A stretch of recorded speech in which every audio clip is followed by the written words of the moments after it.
We're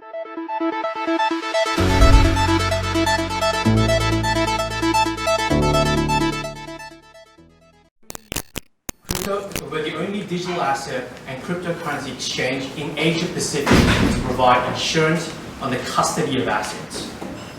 We're going to provide our own custody solution technology, and we're now fully regulated by CESA in the Philippines. And we're also a registered licensed exchange in Australia.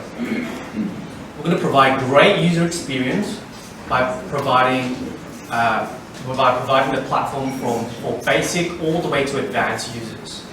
And we're going to provide efficient fiat and on and off ramps for USD, Singapore dollars, Australian dollars, Indonesian rupiah, and Thai baht.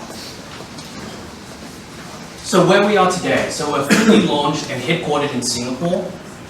We're about to get our license in Thailand to be the fourth licensed exchange in Thailand in June. We're currently operating already in Indonesia. We have a license in Philippines. We're already operating in Australia, and we are incorporated in Malta as well, with the view of moving into Europe. So how do we compare against our competitors? So as I mentioned, all our competitors are only focused on the local market itself. So we've taken all the top 3 competitors in Australia, Thailand, and Indonesia, and they all have the same problem, which is to say they lack liquidity and they don't provide enough investment opportunities for the local market. And so on the top right, that is where we will be able to outperform all our competitors. So this slide over here, what I wanted to demonstrate is that we have a diversified revenue stream.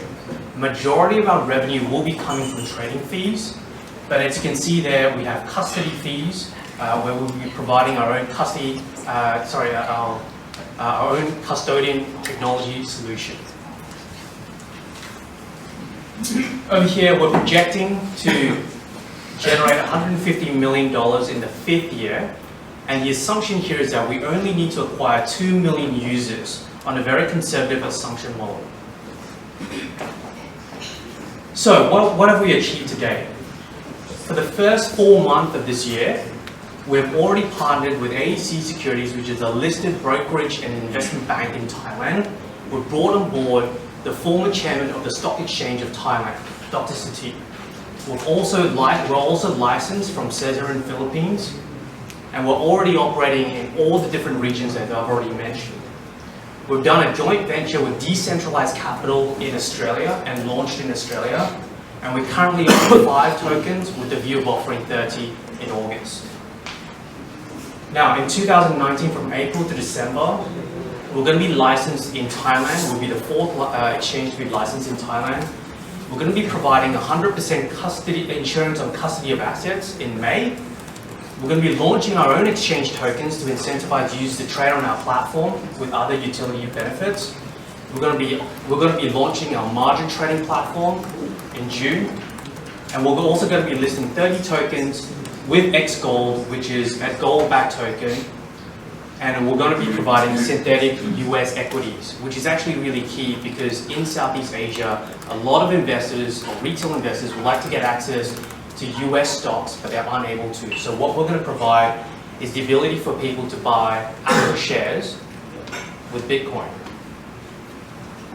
Now in 2020, we're going to be developing our own custody solution with multi-signature, and we're going to be working and launching our own SDO platform.